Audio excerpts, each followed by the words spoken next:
नमस्कार दोस्तों, कैसे हैं आप लोग। आशा करते हैं कि जाओगे होंगे आप अपना पढ़ाई लिखाई करते होंगे। और हमने जो आपको पिछले क्लास में इसी चैनल पे बताया था वो आपको समझ में आया होगा।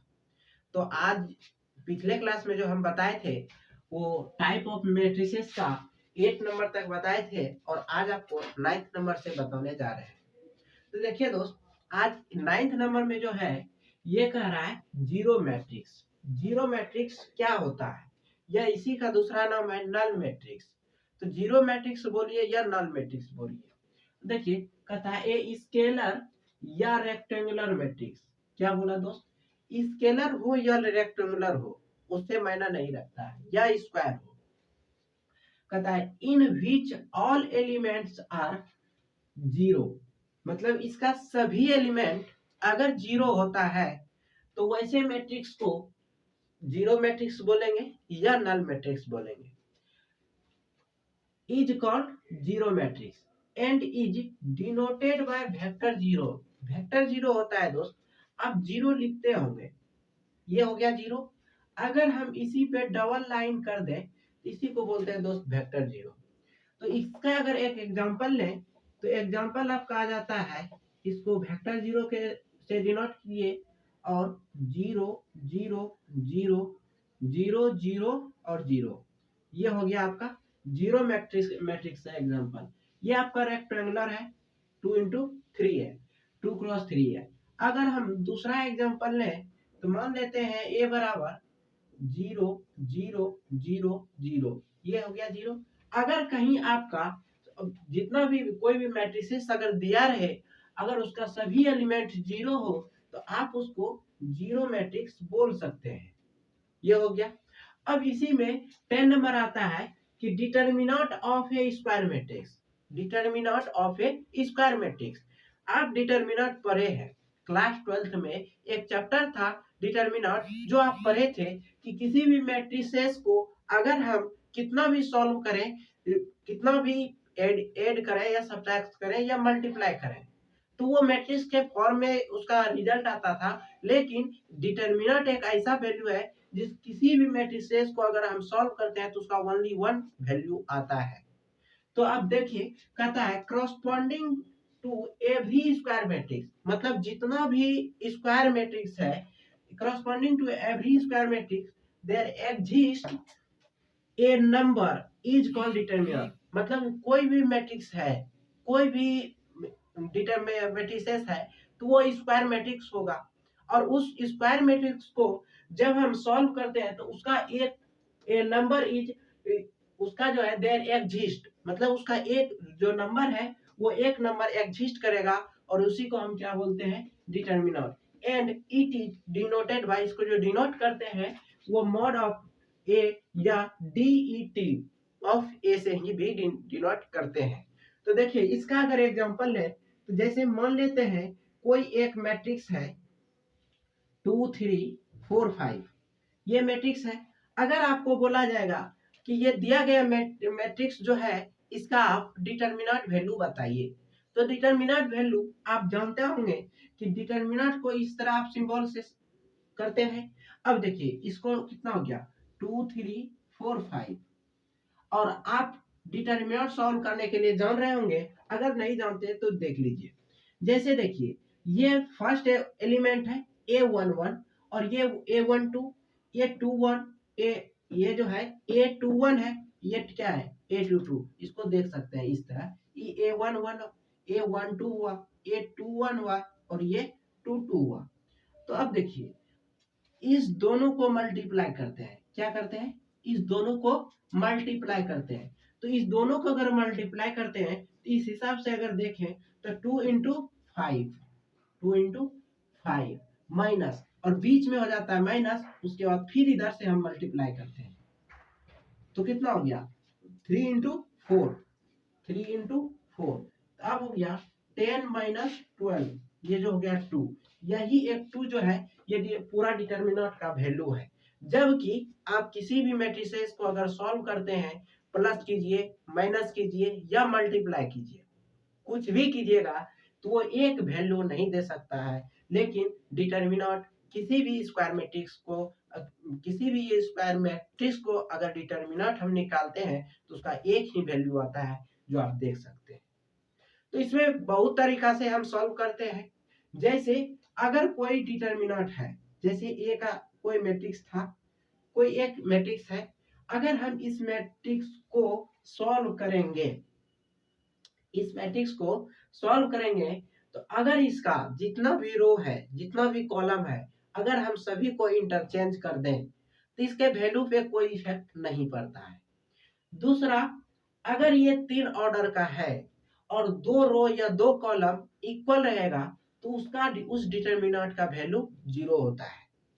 तीसरा, अगर किसी भी रो या कॉलम को, जैसे 3 रो या 3 कॉलम है, ये मान लीजिए C1 है, C2 है, ये C3 है, या इधर से R1 है, इधर से R2 है और ये इधर से R3 है। अगर हम किसी दो को इंटरचेंज करते हैं, किसी दो को रो इंटरचेंज करते हैं, या रो या कॉलम, किसी अगर दो को सिर्फ चेंज करेंगे तो इसके साइन में नेगेटिव हो जाएगा। मतलब जैसे इसका जो डिटर्मिनेंट वैल्यू आएगा और इसका जो डिटर्मिनेंट वैल्यू आएगा वो माइनस हो जाएगा।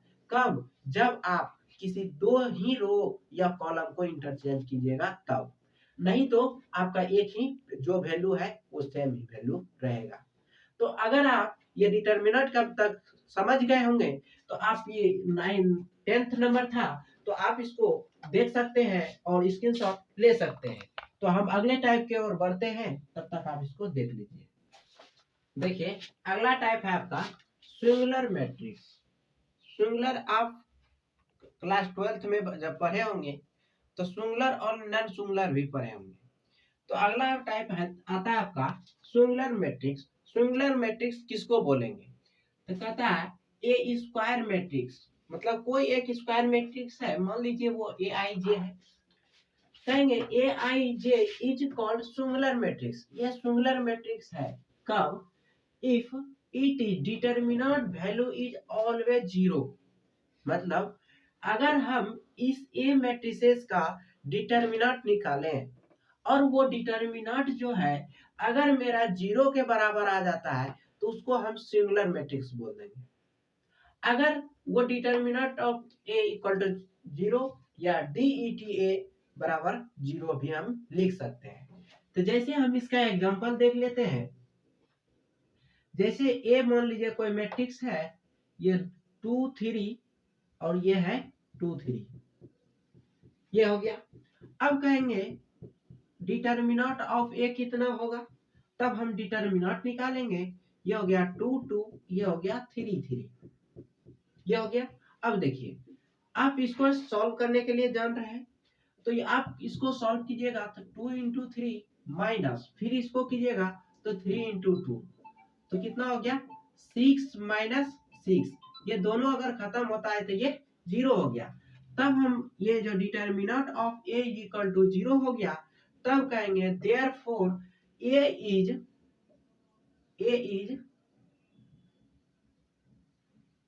Singular matrix. A is singular matrix. और इसी में आता है नॉन सिंगुलर मैट्रिक्स, तो सिर्फ इस जगह नॉन हो जाएगा, नॉन सिंगुलर मैट्रिक्स।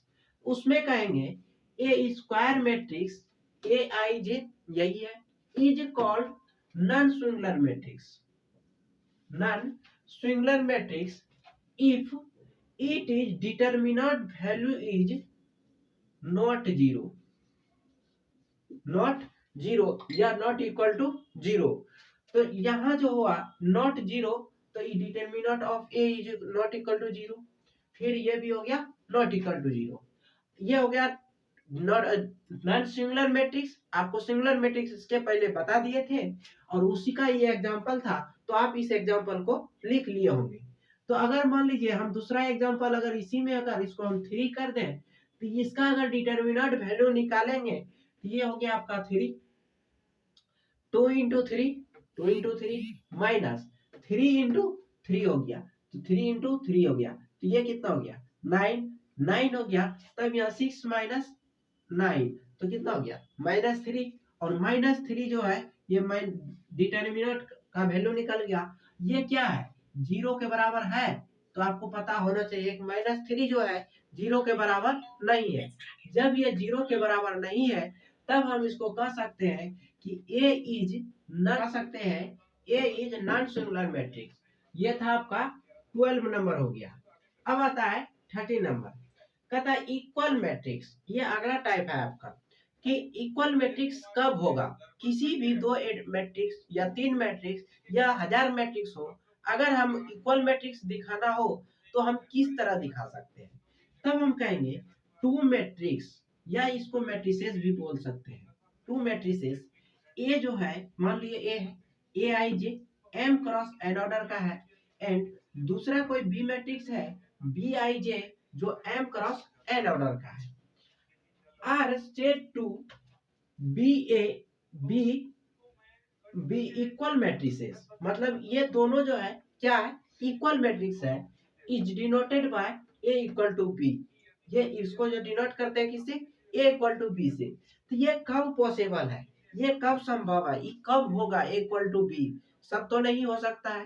तब कहेंगे फर्स्ट में द हैव सेम ऑर्डर, मतलब ये इसका जो इस दोनों मैट्रिक्स जो था, इस दोनों मैट्रिक्स का जो ऑर्डर होना चाहिए वो सेम होना चाहिए। तब हम कहेंगे कि अगर ऑर्डर सेम है तो फर्स्ट कंडीशन हो गया कि अगर ऑर्डर सेम हो गया तो ये इक्वल मैट्रिक्स हो भी सकता है और नहीं भी हो सकता है। अगला हम देखते हैं उसका क्या कंडीशन है, कहता है element is corresponding place of both matrices are same. मतलब कि जैसे जो ए मैट्रिक्स में जो जिस प्लेस पे फर्स्ट एलिमेंट है, बी मैट्रिसेस में उसी प्लेस पे अगर वही एलिमेंट फर्स्ट एलिमेंट अगर दोनों इक्वल होगा तो हम कह देंगे ए मैट्रिक्स जो है वो बी मैट्रिक्स का इक्वल है, और वो एक ही एलिमेंट नहीं बल्कि टोटल एलिमेंट इक्वल होना चाहिए। तो जैसे देखिए इसमें दोनों तरह बोला गया है, element is corresponding place of both matrices, मतलब दोनों मैट्रिसेस का प्लेस आर सेम या इक्वल। इसको दूसरे तरीका हम कह सकते हैं ए i J equal to B i जे, मतलब आई का मान जितना होगा जे का मान, अगर आई का मान 2 देते हैं, जे का मान 3 देते हैं, तो दूसरा रो का तीसरा कॉलम, दूसरा रो का तीसरा कॉलम बी का बी आई जे, फिर इसका आ जाएगा दूसरा रो का तीसरा कॉलम का जो है एलिमेंट वो दोनों इक्वल होना चाहिए। मतलब आई जे और जे ये दर्शाएगा आपका कि रो कौन सा है या कॉलम कौन सा है, ये एलिमेंट किस कॉलम का है या किस रो का है, तो ये दर्शाता है। तब कहेंगे for all possible value of i and j, मतलब आई और जे का जितना वैल्यू होगा। अब देखिए आपको आई अगर और जे जो भी बताए हैं, रो और कॉलम जो भी बताए हैं, आपको पॉसिबल वैल्यू क्यों बोले, जैसे कि आप देख सकते हैं आई का मान और जे का मान यही दो का, इसका 1 2 3 4 डॉट डॉट एन तक गया, और ये इसका डॉट डॉट ये एम तक गया, मतलब 1 से लेके 2 3 डॉट डॉट ये एम तक गया। क्या कोई बोल सकते हैं कि इसका मान निगेटिव में क्यों नहीं गया, इसका भी मान निगेटिव में क्यों नहीं गया, क्योंकि रो और कॉलम जो है वो निगेटिव होगा ही नहीं, और रो और कॉलम निगेटिव भी नहीं होगा और ना ही फ्रैक्शन होगा। तो यहाँ बोला गया है for all possible value of i and j, कि इसका जो वैल्यू है वो पॉजिटिव ही होगा और वो फ्रैक्शन नहीं होगा या डेसिमल नहीं होगा।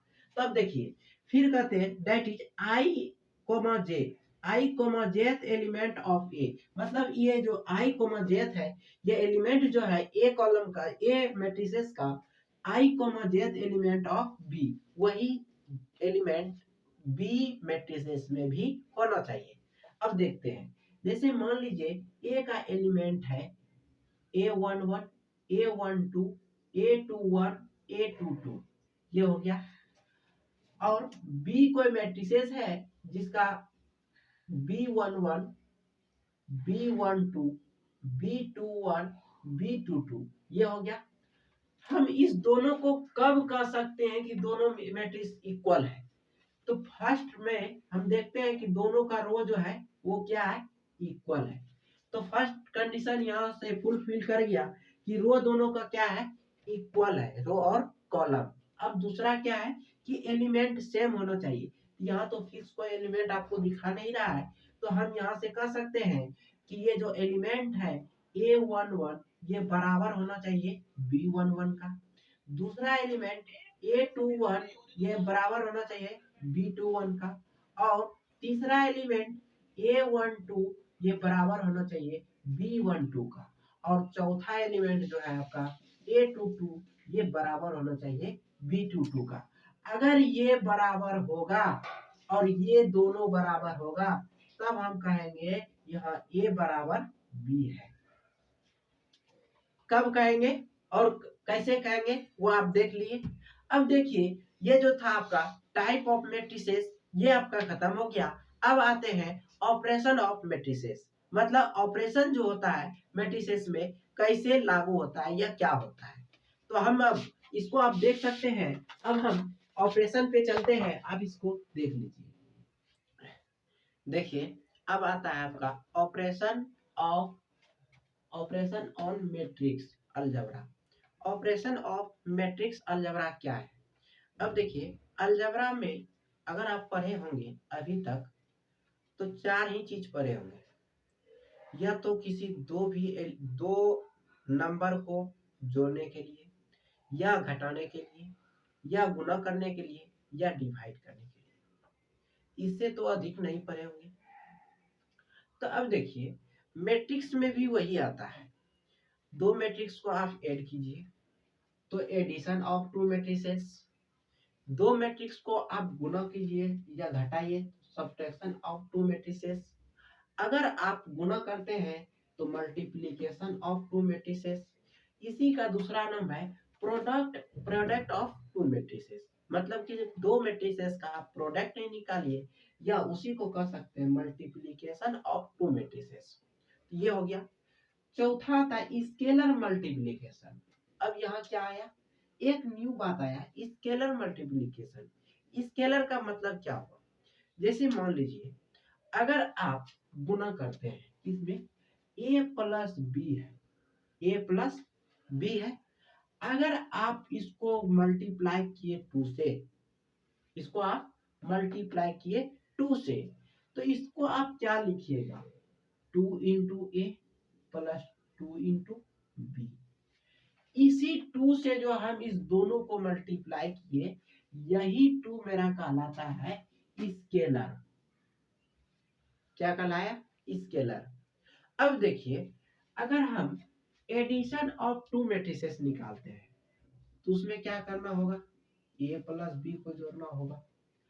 अगर सब्ट्रैक्शन ऑफ टू मैट्रिसेस निकालते हैं तो ए माइनस बी होगा। अगर हमको प्रोडक्ट या मल्टीप्लिकेशन ऑफ टू मैट्रिसेस या प्रोडक्ट ऑफ टू मैट्रिसेस निकालना होगा तो इसमें हमको क्या करना होगा, तो ए इंटू बी करना होगा। अब देखिए अगर स्केलर मल्टीप्लिकेशन करना होगा ऑफ ए मैट्रिक्स, मतलब एक मैट्रिक्स में भी हो सकता है और दो मैट्रिक्स में भी हो सकता है। तो इसको मान लेते हैं कि कोई स्केलर मल्टीप्लिकेशन है और ए कोई मैट्रिक्स है। तो क्या हो गया, के इंटू ए। इस के का मान बदलते रहेगा, 2 हो, 3 हो, 4 हो, 5 हो, कुछ भी हो सकता है। इसमें यह नहीं है कि के जो है निगेटिव नहीं होगा, पॉजिटिव नहीं होगा, या फ्रैक्शन नहीं होगा, या डेसिमल नहीं होगा। इसमें आप सब चीज हो सकता है के का वैल्यू। अब देखिए अब एडिशन करेंगे किसमें, आप किसी भी तरह तो नहीं कर सकते हैं। जैसे मान लीजिए एक कोई मैट्रिक्स है और बी कोई मैट्रिक्स है, इसका ऑर्डर 2 गुना 3 है, इसका 3 गुना 2 है। क्या ये इसका एडिशन संभव है या नहीं है। अगर नहीं है तो कैसे संभव नहीं है ये भी आपको बताना होगा।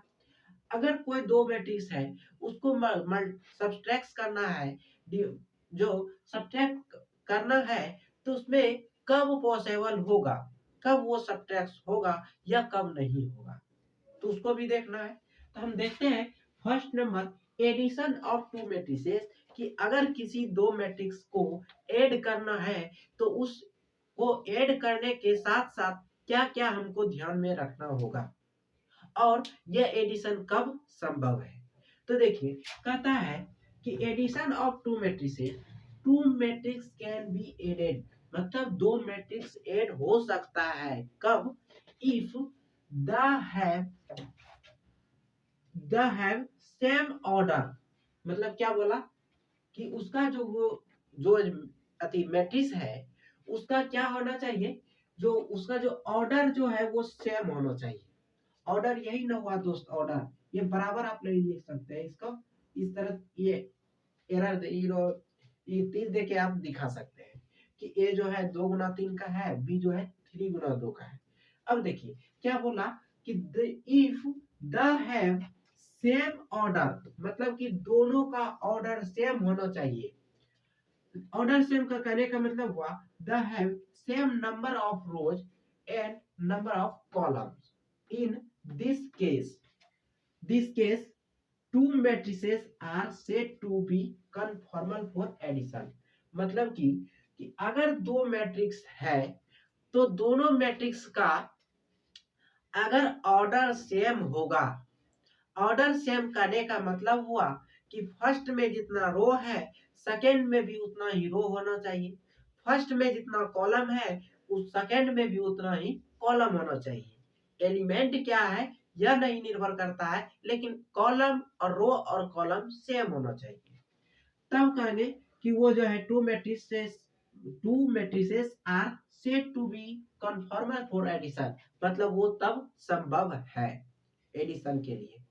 तब अगर कहेंगे the addition of two matrices, मतलब जो ऐड करेंगे two matrices of same order, मतलब दोनों का ऑर्डर सेम था उसका हम ऐड किए, तो वो जो एक मैट्रिक्स मिला is a matrix of same order, वो जो मैट्रिक्स बनेगा ऐड करने के बाद जो मैट्रिक्स बनेगा उसका जो ऑर्डर होगा वो भी क्या होगा, सेम होगा। हुज एलिमेंट्स, उसका जो एलिमेंट्स होगा are sum of corresponding elements of both the elements, मतलब कि अगर ए मैट्रिक्स में जो भी एलिमेंट था बी एलिमेंट में जिस प्लेस पे जो एलिमेंट था वो दोनों को जोड़ने के बाद जो तीसरा मैट्रिक्स मेरा बना है उस मैट्रिक्स का भी एलिमेंट उस प्लेस पे दोनों मैट्रिक्स का सम का इक्वल होगा, यही बोला गया है। देखिए whose elements are sum of corresponding elements of both the elements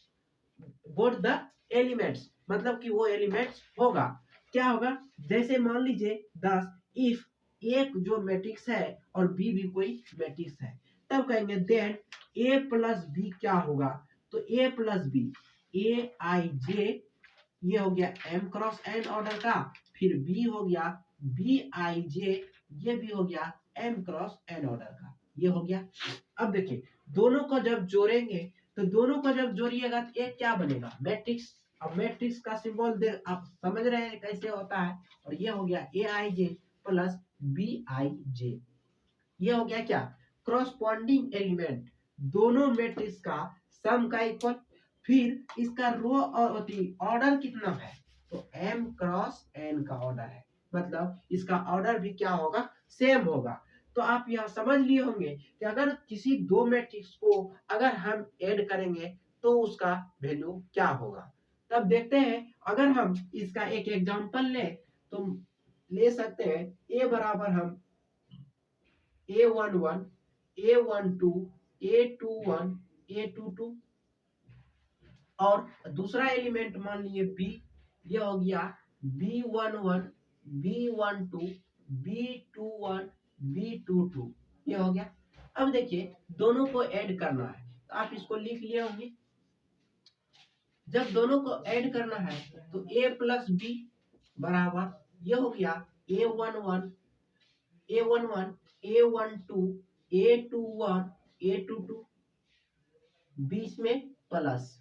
अब देखिए ये कितना हो गया B11 B12 B21 B22, ये हो गया। अब देखिए जैसे इस जगह अगर हम देखते हैं इस दोनों को अगर अब आप ऐड कीजिएगा तो ऐड करने के बाद एक मैट्रिक्स बनेगा, एक मैट्रिक्स बनेगा। अब देखिए ऐड कैसे करना है, अब पहले आपको ये देखना होगा कि एडिशन संभव है या नहीं है। तो आप देख सकते हैं इसका भी ऑर्डर 2 × 2 है, इसका भी 2 × 2 है, मतलब कि दोनों का ऑर्डर क्या है, सेम है।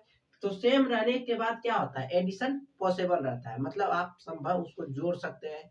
तो अब देखिए जोड़िएगा तो कैसे जोड़िएगा, इसका जो प्लेस पे है, इसका जो प्लेस पे है दोनों को जोड़िएगा, A11 प्लस B11 ये हो गया। दूसरा क्या है A12, तो दूसरा जगह पे क्या है B12। अब देखिए तीसरा कितना है A21, फिर कितना है B21। अब देखिए A22 प्लस B22 ये हो गया। अब देखिए अगर आप जोड़े हैं इसका इसका भी ऑर्डर इस दोनों के ऑर्डर का हिम इक्वल होगा, मतलब 2 × 2 का था, ये भी 2 × 2 का था, ये भी 2 × 2 का था। मतलब अगर किसी भी एडिशन के पहले अगर जो मैट्रिक्स का ऑर्डर रहेगा, अगर एक मैट्रिक्स का ऑर्डर जितना भी रहेगा उतना ही दोनों दूसरा का भी होना चाहिए, और दोनों को जब जोड़ने के बाद मैट्रिक्स आएगा उस मैट्रिक्स का भी ऑर्डर उतना ही होना चाहिए। तभी हम कह सकते हैं कि यहाँ एडिशन जो है पॉसिबल है या संभव है। तो ये था आपका एडिशन ऑफ टू मैट्रिसेस। अब देखिए दूसरा क्या है आपका सबट्रैक्शन ऑफ टू मैट्रिसेस। अब अगर हम यहाँ दूसरा लिख दें subtraction of two matrices, subtraction of two matrices, तब कहेंगे to matrices can be subtracted, subtracted if they have same order, मतलब उसमें भी क्या होना चाहिए, सेम ऑर्डर होना चाहिए, same order that is the have same number of rows and columns, मतलब दोनों का नंबर ऑफ रोज और नंबर ऑफ कॉलम सेम होना चाहिए। इन दिस केस, इस केस में two matrices are said to be conformal for subtraction.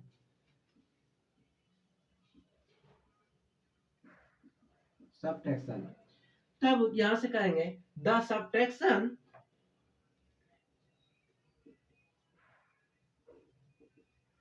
Subtraction of two matrices of same order is a matrix of same order, मतलब इस subtraction करने के बाद जो एक मैट्रिक्स प्राप्त होगा उसका भी नंबर ऑफ जो ऑर्डर होगा वो सेम ही होगा। तब कहेंगे whose elements are whose elements are whose elements are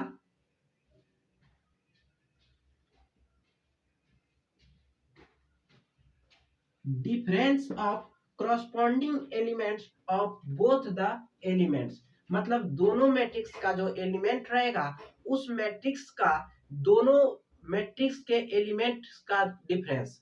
जैसे मान लेते हैं कि यहाँ ए कोई मैट्रिक्स है और बी भी कोई मैट्रिक्स है, अगर हम दोनों को सबट्रैक्ट करते हैं तो ए माइनस बी, ए आई जे, यहाँ क्या हो गया माइनस हो गया, ये जब माइनस हो जाएगा तो आपका यहाँ माइनस हो जाएगा, ये हो गया माइनस, और इस दोनों का जितना ऑर्डर रहेगा उतना ही ऑर्डर का एक मैट्रिक्स बनेगा।